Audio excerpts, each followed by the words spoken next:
Hello students, this is your English teacher. English 2 के chapter 8 में हमने पढ़ी थी एक पोएम जिसका नाम था डियर ग्रैंडमदर, जिसमें चाइल्ड अपनी ग्रैंडमदर से रात के समय स्टोरी सुनता है एंड वो सबसे लॉन्गेस्ट स्टोरी चूज़ करता है जिससे उसकी ग्रैंडमदर उसके पास ज़्यादा से ज़्यादा समय तक रहे। और जब वो सोता है तो उसको जो ड्रीम्स हैं वो भी वंडरफुल आते हैं। और जो स्टोरीज़ होती हैं वो होती हैं किंग्स के बारे में, क्वींस के बारे में एंड फेरीज के बारे में।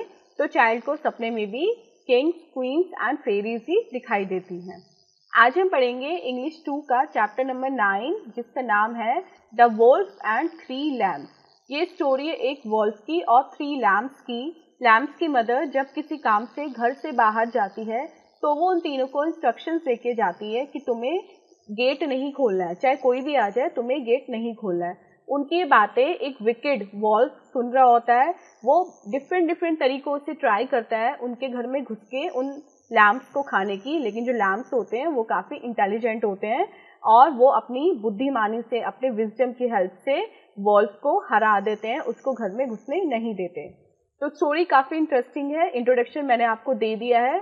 चलिए आज का चैप्टर स्टार्ट करते हैं, द वोल्फ एंड 3 लैम्प्स। सबसे पहले इसका वार्म अप सेक्शन देखते हैं। Match these animals with their homes. One has been done for you. यहाँ पे आपको कुछ एनिमल्स दिए गए हैं एंड नीचे उनके होम्स हैं। अब आपको क्या करना है, इन एनिमल्स को इनके होम से मिलाना है। तो फर्स्ट देखते हैं, ये रैबिट है और रैबिट को हमने किससे मिलाया है, बरो से, क्योंकि रैबिट कहाँ पे रहता है, रैबिट बरो में रहता है। सेकेंड देखते हैं बी। बी को हम किससे मिलाएंगे, बी को हम मिलाएंगे बी हाइव से। बी रहती है बी हाइव में। Next spider. स्पाइडर कहाँ रहती है, स्पाइडर रहती है वेब में। आपने देखा हो ना, घर में मकड़ी का जाला होता है, तो स्पाइडर रहती है वेब में। Next lion. लायन कहाँ रहता है, लायन रहता है डेन में, गुफा में। And aunt. आंट कहाँ पे रहती है, आंट रहती है आंट हिल में। तो ये हमारा वार्म अप सेक्शन कंप्लीट हो गया। अब अपना चैप्टर रीडिंग स्टार्ट करते हैं। Mother sheep lived with her 3 lambs in a house near a forest. One day mother sheep had to go out to get something to eat. एक बार की बात है, एक जंगल के पास एक घर था और उस घर में मदर शीप अपने 3 लैम्प्स के साथ रहती थी। शीप को हम हिंदी में क्या बोलते हैं, शीप को हम हिंदी में बोलते हैं भेड़। तो एक घर में, जंगल के पास जो घर था उसमें एक भेड़ रहती थी जिसके 3 लैम्प्स थे, जिसके 3 बच्चे थे, मेमने थे। एक दिन मदर शीप को किसी काम से घर से बाहर जाना पड़ा क्योंकि उसे कुछ खाने के लिए लेके आना था। घर में खाने के लिए कुछ नहीं था तो उसे घर से बाहर जाना पड़ा जिससे वो अपने बच्चों के लिए कुछ खाने के लिए लेके आ सके। अब मदर लैम्प अपने बच्चों से बात करती है। मदर लैम्प क्या बोलती है, I am going out to get us all some food. Be careful children, do not open the door until I return. Be very careful of the wicked wolf. Mother wolf बोलती है अपने बच्चों से कि मैं घर से बाहर जा रही हूँ हमारे लिए कुछ खाने का सामान लाने के लिए। तुम सब लोग बहुत सावधान रहना, बहुत केयरफुल रहना। जब तक मैं वापस ना आऊं तुमको गेट नहीं खोलना है, चाहे कोई भी आए तुम्हें गेट को नहीं खोलना है और उस बुरे भेड़िए से तुम्हें बच के रहना है, उससे बहुत ज़्यादा सावधान तुम्हें रहना है। Sure mama, we will be careful. तो उससे बच्चे बोलते हैं बिल्कुल मामा, हम बहुत ध्यान से रहेंगे और हम किसी के लिए भी गेट नहीं खोलेंगे। अब जो विकेड वॉल्फ है वो उनकी बातें यहाँ पे देखिए छुप के सुन रहा है। वो क्या सोचता है, हा now I can eat the little lamps. वो सोचता है कि सिंस जो मदर है वो तो घर से बाहर जा रही है और जो बच्चे हैं वो छोटे छोटे से हैं तो अब मैं इनको आराम से खा लूँगा। वो प्लानिंग करने लगता है कि वो कैसे उनको खाएगा। After some time there was a knock on the front door. कुछ देर के बाद उनका जो फ्रंट डोर होता है घर का, उस पर कोई नॉक करता है। तो एक बच्चा पूछता है, हु इज देयर, कौन है। It's me your mother, open the door dears. अब बाहर कौन होता है, डोर के बाहर होता है वही विकेड वॉल्फ। जो उनकी मदर के कपड़े पहन के आता है। ये विकेड वॉल्फ, इसने उनकी मदर जैसे कपड़े पहन रखे होते हैं और वो बोलता है कि मैं हूँ तुम्हारी मम्मी और गेट खोलो, मैं वापस आ गई हूँ। The youngest lamb was very clever, he saw the wolf tail through the window. अब जो सबसे छोटा बच्चा था, सबसे छोटा वाला जो लैम्ब था, वो बहुत चालाक था, बहुत क्लेवर था। उसने क्या किया, विंडो से देखा जो वॉल्फ है उसकी टेल चमक रही है, उसकी पूंछ उसको दिखाई दे गई विंडो में से। अब वो क्या बोलता है, our mother has the sweetest voice in the world, you are not our mother, you are the wolf, go away. वो बोलता है कि हमारी जो मम्मी है उनकी इस संसार में सबसे सुंदर आवाज है, तुम हमारी मम्मी नहीं हो, तुम भेड़िया हो और जाओ यहाँ से, क्योंकि मैंने तुम्हारी पूंछ खिड़की में से देख ली है, मैं पहचान गया हूँ कि तुम वॉल्फ हो, मम्मी नहीं हो, और इसलिए तुम जाओ क्योंकि हम तुम्हारी आवाज भी पहचान चुके हैं। After a while the wolf knocked again. उसके बाद क्या होता है, वॉल्फ थोड़ी देर के लिए वहां से चला जाता है, लेकिन वो जल्दी वापस आता है और वापस से डोर पे नॉक करता है। Hello children, see what I have got for you, will you please open the door children. इस बार वो शीप की वॉइस में बात करता है बच्चों से। पहले उसने जो बात की थी वो अपनी वॉइस में की थी, तो लैम्प्स ने उसको पहचान लिया था, इसलिए इस बार वो शीप की आवाज निकाल के बोलता है, हेलो चिल्ड्रन, देखो मैं तुम्हारे लिए क्या लेके आई हूँ और अब तुम गेट खोल दो ताकि हम सब इसको जल्दी से जल्द खा सकें। Your voice is as sweet as our mother's, but show us your hoof. तो जो सबसे छोटा वाला लैम्ब होता है, इस बार भी वही उससे बात करता है। वो कहता है कि तुम्हारी आवाज़ तो बिल्कुल मेरी मम्मी जैसी है, लेकिन डोर खोलने से पहले तुम मुझे अपने हूफ दिखाओ, अपने नेल्स दिखाओ, पंजे दिखाओ। उन पंजों को देख के मैं समझ जाऊंगा कि तुम मेरी मदर हो या नहीं, तभी मैं गेट खोलूंगा। Those are big claws, you are not our mother, she has small brown hoof, go away. अब वोल्फ क्या करता है, वो विंडो में से अपना हाथ ऐसे अंदर डाल देता है अपने हूफ्स को दिखाने के लिए, लेकिन जैसे ही वो तीनों लैम्प देखते हैं वो समझ जाते हैं कि ये तो उनके मदर के हूफ्स नहीं है, ये तो वोल्फ के हूफ्स हैं। तो वो क्या करते हैं, वो बोलते हैं कि ये तो पंजे बहुत बड़े हैं, हमारी मदर के जो पंजे हैं वो तो बहुत छोटे हैं और वो ब्राउन कलर के हैं। तुम वही विकेड वोल्फ हो, तुम वापस आ गए हो हमें खाने के लिए, भागो यहाँ से जाओ। The Wolff went away looking for another idea. और इस बार वोल्फ क्या करता है, वो थोड़ी देर के लिए वहां से चला जाता है ताकि वो आराम से बैठ के कुछ सोच सके, कुछ प्लानिंग कर सके कि किस तरह वो उनके घर में घुस के उन तीनों लैम्प्स को खा पाएगा। These lambs are very clever, but I have a good idea, let me wear some brown socks to hide my cloth. वो सोचता है कि ये जो लैम्प्स हैं ये बहुत क्लेवर हैं, बहुत इंटेलिजेंट हैं, लेकिन मुझे भी एक बहुत अच्छा आइडिया आ गया है। एक काम करता हूँ, मैं अपने पंजों को छिपाने के लिए इन पे ब्राउन कलर की सॉक्स पहन लेता हूँ, जिससे इनको पता नहीं चलेगा कि ये उनकी मदर के क्लॉज हैं या फिर ये मेरे क्लॉज हैं। Suddenly the Wolff slipped and fell into a river, mother sheep saw this. तभी क्या होता है, जो वोल्फ है उसका पैर फिसल जाता है और वो पास ही में एक नदी बह रही होती है, उस पर गिर जाता है। तभी वहां से मदर शीप गुजरती है, क्योंकि वो घर वापस जा रही होती है और रास्ते में नदी पड़ती है, तो वो देखती है कि जो वोल्फ है वो उस नदी में गिर गया है। Help help, I will drown, please get me out of here, I can't swim. अब वोल्फ जैसी मदर शीप को देखता है वो चिल्लाने लगता है, बचाओ बचाओ, मैं डूब जाऊंगा, मुझे यहाँ से निकालो क्योंकि मुझे तैरना भी नहीं आता। I will help you, but you must promise not to eat us. Mothership कहती है कि ठीक है, मैं तुम्हारी हेल्प करूंगी, लेकिन उससे पहले तुम्हें प्रॉमिस करना होगा कि तुम हम लोगों को नहीं खाओगे। I promise. तो वोल्फ ये सुन के जल्दी से कहता है कि हाँ मैं प्रॉमिस करता हूँ कि मैं तुम लोगों को नहीं खाऊंगा, लेकिन प्लीज मुझे यहाँ से बाहर निकालो वरना मैं डूब जाऊंगा। Mother sheep then ran home. The lambs opened the door and she rushed in. Mother sheep फिर क्या करती है, घर की तरफ भागती है। उसके जो बच्चे हैं, जो लैम्प्स होते हैं, वो डोर खोल देते हैं और वो तेजी से भाग के अंदर आती है। Can you please get me a long and strong rope? We need to help the wolf. He is drowning. Here is a long rope, Mama. वो अपने बच्चों से कहती है कि क्या तुम मुझे एक लंबी और मजबूत रोप रस्सी दे सकते हो, क्योंकि हमें वॉल्फ की हेल्प करने के लिए जाना है, वो डूब रहा है, तो तुम मुझे फटाफट से एक लंबी और स्ट्रॉन्ग रस्सी ला के दो जिससे हम उसकी हेल्प कर सकें, उसकी जान बचा सकें।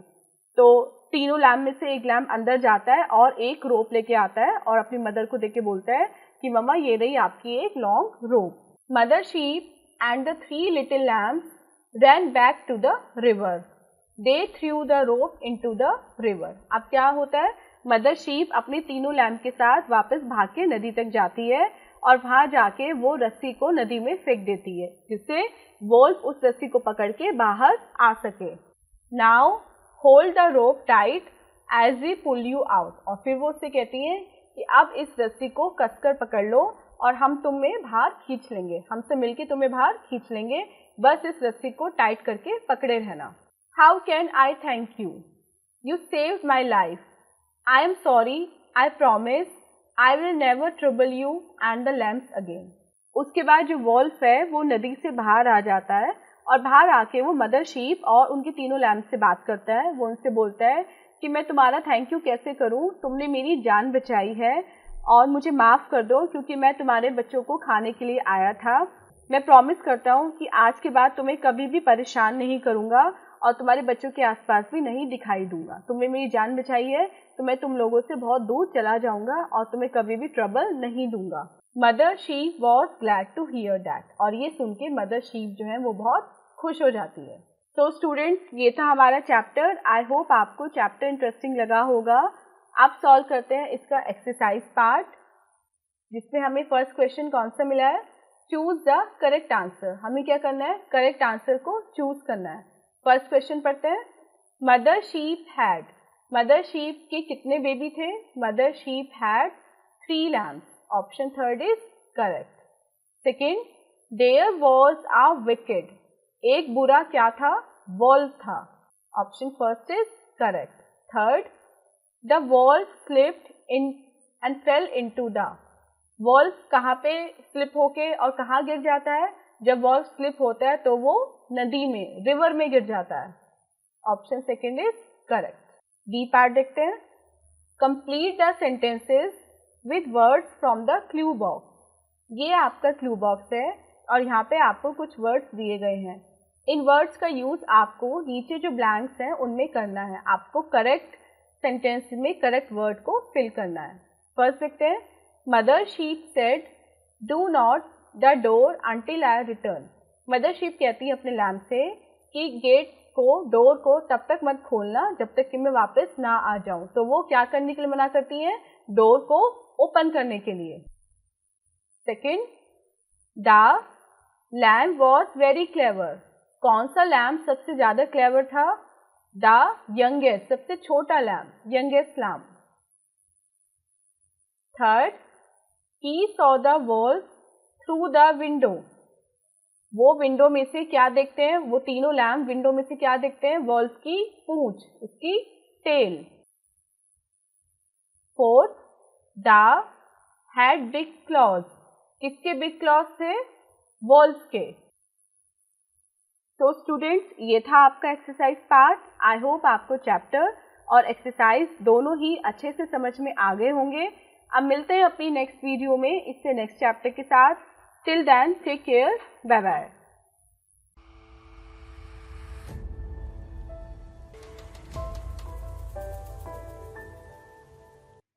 Hello students, this is your English teacher.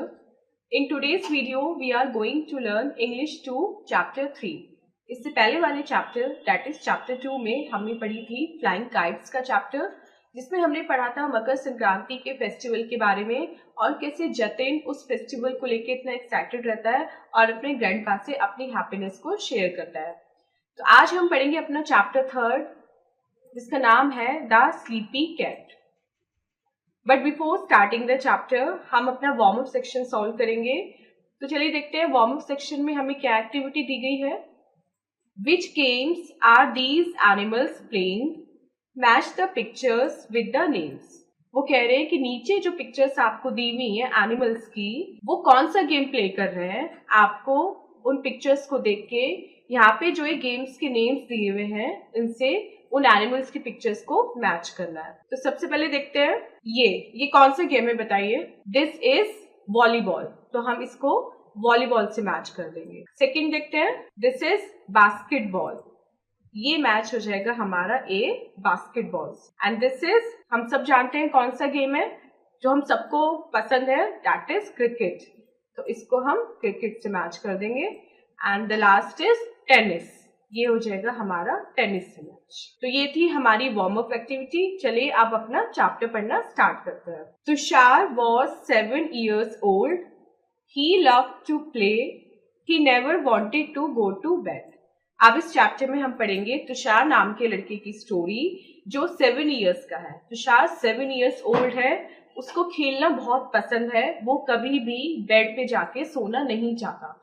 वो ये चाहता है कि वो हर टाइम बस खेलता ही रहे, और क्योंकि उसे खेलना बहुत पसंद है तो वो कभी भी रेस्ट करना या सोना नहीं चाहता। His father said, "It is important to sleep and rest." उसके फादर उससे कहते हैं कि रेस्ट करना और सोना भी बहुत ही इम्पोर्टेंट होता है। His mother said, उसकी मदर उससे कहती हैं, "How will you get up on time for school?"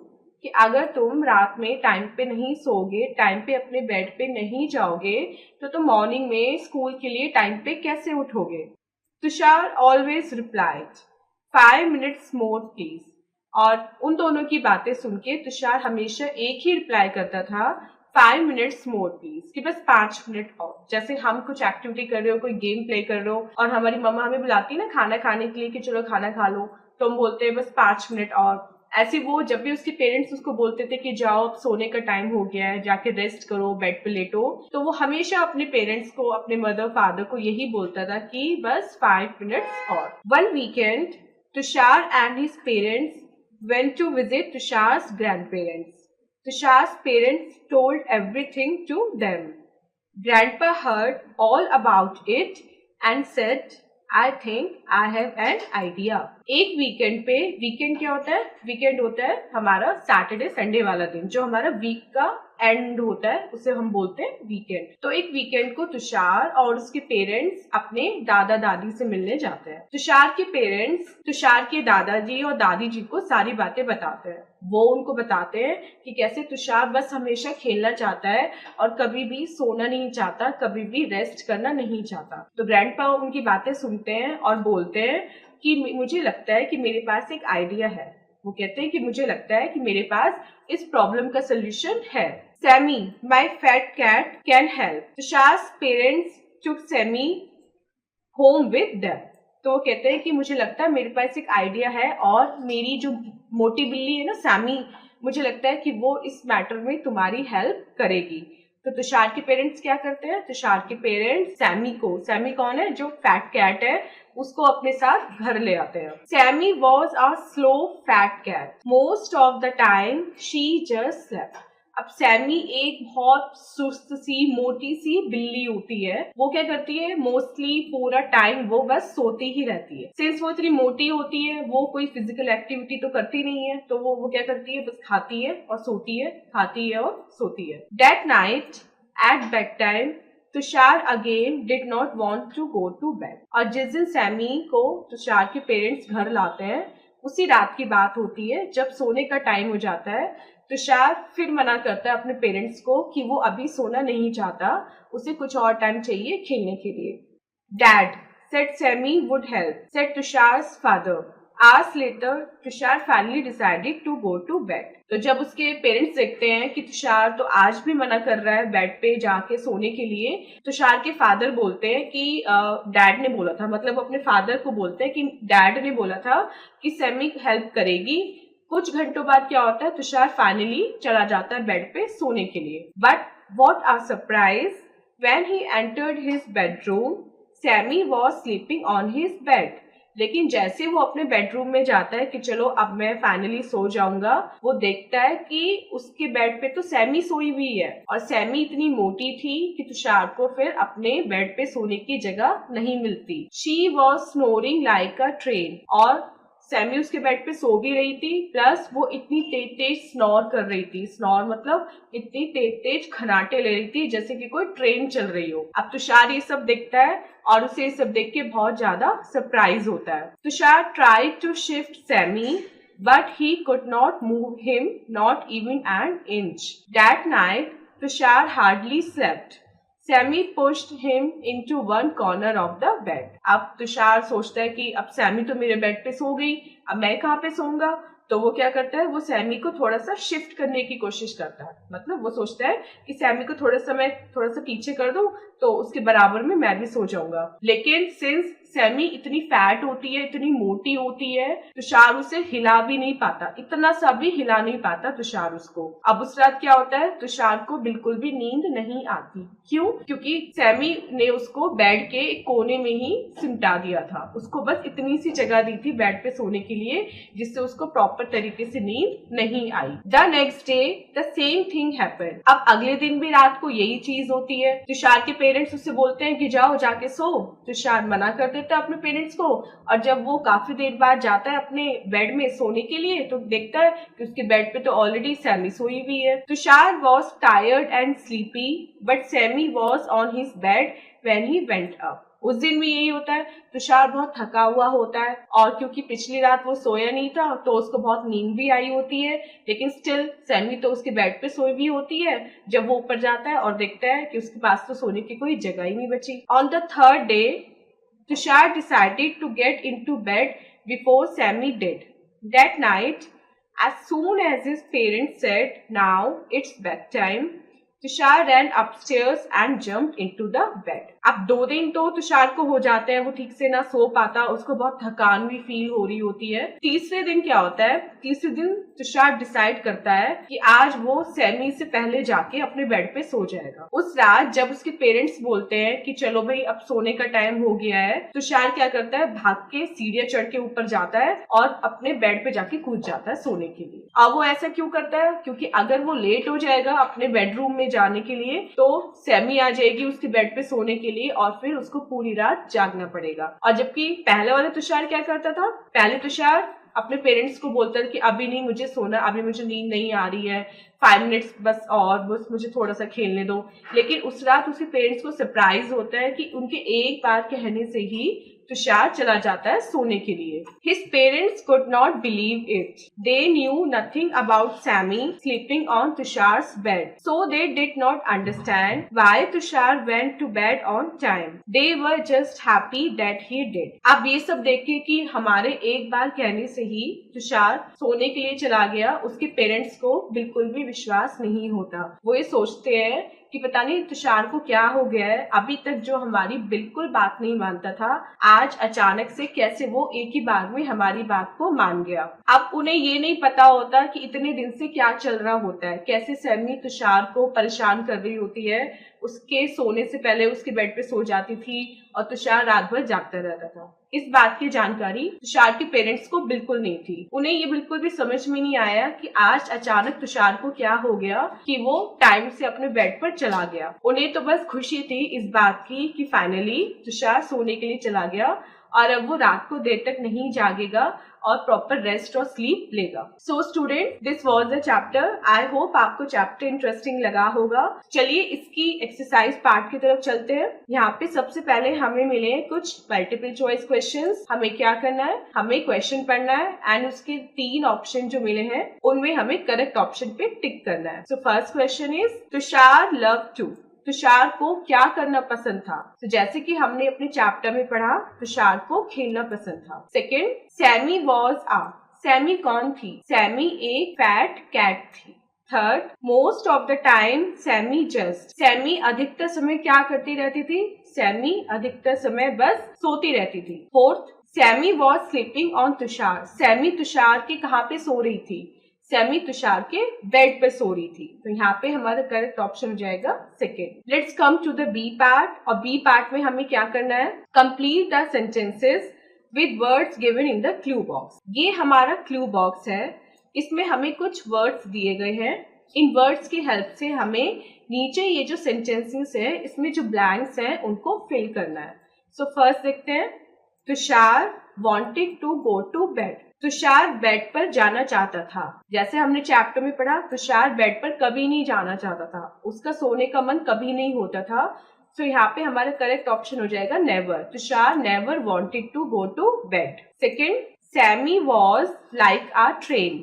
Sami train की तरह क्या कर रही थी? तो जैसे हमने चैप्टर में पढ़ा, सैमी ट्रेन की तरह खराटे ले रही थी, स्नोर कर रही थी। सेकंड में हम लिख देंगे अपना snoring. Third, Tushar ran upstairs and into the bed. Tushar भागकर सीढ़ियां चढ़ता है, मतलब ऊपर जाता है, और बेड पे क्या करता है? वो बेड पे जंप करता है। थर्ड में हम लिख देंगे अपना jump. Fourth, Tushar could not believe it। किसको तुषार की एक्टिविटी पे, तुषार के ऐसे करने पर विश्वास नहीं होता? तुषार के पेरेंट्स को तुषार के टाइम से बेड पर जाने का विश्वास नहीं होता। Let's come to the C part. इसमें हमें क्या करना है? हमें मैच करना है इन दोनों कॉलम्स को। अब फर्स्ट इज तुषार कौन था? तुषार एक 7 ईयर ओल्ड बॉय था, तो इसको हम सी से मैच कर देंगे। सेकंड, सैमी कौन थी? सैमी एक फैट कैट थी, सेकंड को हम अपना डी से मैच कर देंगे। Third, grandpa. ग्रैंडपा को क्या आया था? ग्रैंडपा को एक आइडिया आया था, तो थर्ड को हम कर देंगे बी से match. And fourth, it is important to. क्या इंपॉर्टेंट होता है? It is important to sleep and rest. Sleep और रेस्ट करना इंपॉर्टेंट होता है। So student, this was your exercise part. I hope आपको चैप्टर एंड एक्सरसाइज दोनों ही अच्छे से समझ में आ गई होंगी। मिलते हैं अपनी नेक्स्ट वीडियो में ऐसी इंटरेस्टिंग एक्सप्लेनेशन के साथ। Till then, take care, bye bye.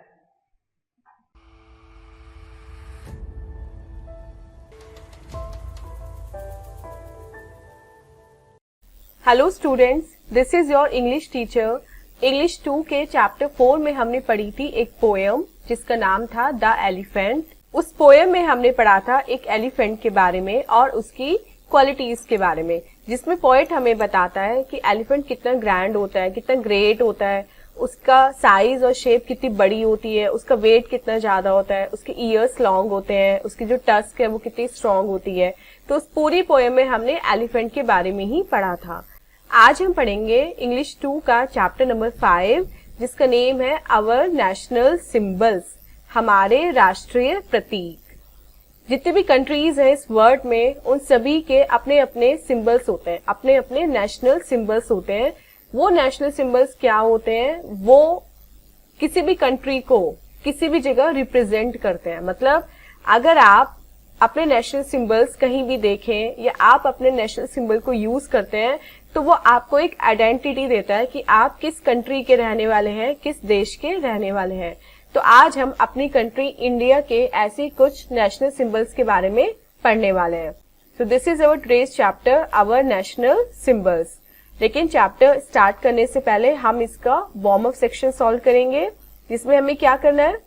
Trace dotted lines and colour the picture using crayons. आपको क्या करना है? ये जो डॉटेड लाइन्स दी हैं, इनको आपको ट्रेस करना है with the help of pencil और फिर इसमें क्रेयॉन्स फिल करने हैं। चलिए अपना चैप्टर स्टार्ट करते हैं। Our country India has many national symbols. These symbols are of much importance to us. हमारी कंट्री इंडिया के बहुत सारे नेशनल सिंबल्स हैं। ये सिंबल्स हमारे लिए बहुत इम्पोर्टेंट हैं क्योंकि ये हमारी पहचान होते हैं। अगर हम कहीं बाहर जाते हैं आउट ऑफ कंट्री, तो ये सिंबल्स हैं जो हमें इंडियन बताते हैं। द नेशनल फ्लैग, हमारा राष्ट्रीय झंडा। The national flag of India is a try colour. Deep saffron Kesariya is at the top, white is in the middle and dark green at the bottom in equal proportion. In the center of the white band, there is a navy blue wheel. It has 24 spokes. हमारा जो national flag है उसका नाम है try colour, जिसको हम हिंदी में बोलते हैं तिरंगा। इसमें सबसे ऊपर कौन सा कलर होता है? इसमें होता है केसरिया रंग, जिसको हम बोलते हैं डीप सैफ्रॉन। वो इसमें सबसे ऊपर होता है। व्हाइट इसके मिडिल में होता है और डार्क ग्रीन इसमें सबसे नीचे वाले पोर्शन में होता है। ये जो फ्लैग है, जो हमारा तिरंगा है, वो 3 इक्वल प्रोपोर्शन में डिवाइड होता है। मतलब ये 3 इक्वल पार्ट्स में डिवाइडेड होता है और सेंटर जो होता है जहाँ पे व्हाइट कलर का बैंड होता है वहां पे एक ब्लू व्हील होता है और उस ब्लू व्हील में 24 स्पोक्स होते हैं। ये देखिए हमारा नेशनल फ्लैग, सबसे ऊपर इसमें केसरिया रंग है, बीच में व्हाइट एंड सबसे लास्ट में कौन सा है, डार्क ग्रीन कलर, और इसके बीच में ये एक व्हील है और उस व्हील में आपको 24 स्पोक्स दिखाई देते हैं। तो ये हमारा नेशनल फ्लैग है जिसको हम रिस्पेक्ट करते हैं एंड उसको सल्यूट करते हैं। Second, the national emblem. The national emblem of India is taken from Sarnath lion capital of Ashoka. There are 4 lions standing back to back, but we can see only 3 at a time. Next जो हमारा national symbol है वो है हमारा national emblem, हमारा राष्ट्रीय चिन्ह, राष्ट्रीय प्रतीक। और वो कहाँ से लिया गया है, वो सम्राट अशोका की कैपिटल से जो सारनाथ में थी वहां से लिया गया है। इसमें 4 लॉयंस हैं, 1, 2, 3 और चौथा जो लॉयन होता है वो फर्स्ट वाले के जस्ट पीछे होता है। तो इसलिए हम किसी भी डायरेक्शन में खड़े हो हमें केवल 3 ही लॉयन दिखाई देते हैं। जो 4th लॉयन होता है वो सामने वाले के पीछे छिपा होता है। द नेशनल फ्रूट, हमारा राष्ट्रीय फल। Mango is the national fruit of India. India का जो नेशनल फ्रूट है वो कौन सा है, मैंगो है। द नेशनल फ्लावर, हमारा राष्ट्रीय पुष्प, राष्ट्रीय फूल। Lotus is the national flower of India. India का जो नेशनल फ्लावर है वो है लोटस। द नेशनल ट्री, हमारा राष्ट्रीय पेड़। Indian banyan tree is the national tree of India. India का जो नेशनल ट्री है वो कौन सा है, वो है हमारा बैनियन ट्री यानी कि बरगद का पेड़। द नेशनल एनिमल, हमारा राष्ट्रीय पशु। The royal Bengal tiger is the national animal of India. India का नेशनल एनिमल कौन है, royal Bengal tiger. The national bird, हमारा राष्ट्रीय पक्षी। The Indian peacock is our national bird. हमारा जो नेशनल बर्ड है वो कौन है, वो है Indian peacock. The national anthem, हमारा राष्ट्र गान। द जन गण मन composed by Rabindranath Tagore is our national anthem. हमारा राष्ट्रीय गान जो है वो किसने लिखा था, वो लिखा था रविंद्रनाथ टैगोर में, और उसका क्या नाम है, उसका नाम है जन गण मन, जो आप अपनी मॉर्निंग असेंबली में भी गाते हैं। द नेशनल सॉन्ग, हमारा राष्ट्रीय गीत। The song Vande Mataram composed by Bankim Chandra Chatterjee is our national song. और हमारा राष्ट्रीय गीत कौन सा है, हमारा राष्ट्रीय गीत है वंदे मातरम, जिसको किसने लिखा था, जिसको लिखा था बंकिम चंद्र चटर्जी ने। सो स्टूडेंट्स, इस चैप्टर को पढ़ के देखिए हमें कितने सारे नेशनल सिंबल सीखने को मिले जो हमारी कंट्री को रिप्रेजेंट करते हैं, कहाँ पे, वर्ल्ड वाइड। अब चलते हैं इसकी एक्सरसाइज पार्ट की तरफ। A part, choose the correct answer. आपको करेक्ट आंसर को चूज करना है। First question, Vande Mataram was written by. Vande Mataram किसने लिखा था, तो अभी हमने चैप्टर के जस्ट लास्ट में पढ़ा, वंदे मातरम लिखा था बंकिम चंद्र चैटर्जी ने। Option 3 is correct. Our national flower is, हमारा नेशनल फ्लावर कौन सा है, हमारा नेशनल फ्लावर है lotus. Option 3 is correct. Third, our national anthem is, हमारा राष्ट्रीय गान कौन सा है, हमारा राष्ट्रीय गान है Jana Gana Mana. Option 2 is correct. B part देखते हैं। Complete the sentences with words given in the clue box. ये आपका क्लू बॉक्स है और ये आपको नीचे कुछ सेंटेंसेस दिए गए हैं। अब आपको क्या करना है, इन सेंटेंसेस को आपको इस क्लू बॉक्स की हेल्प से कंप्लीट करना है। पहला देखते हैं, the national flag of India is, हमारा राष्ट्रीय झंडा कौन सा है, हमारा राष्ट्रीय झंडा है तिरंगा, जिसको हम इंग्लिश में बोलते हैं try colour. Second, deep is at the top, जो हमारा नेशनल फ्लैग है उसमें टॉप पे कौन सा कलर है, डीप सैफरन।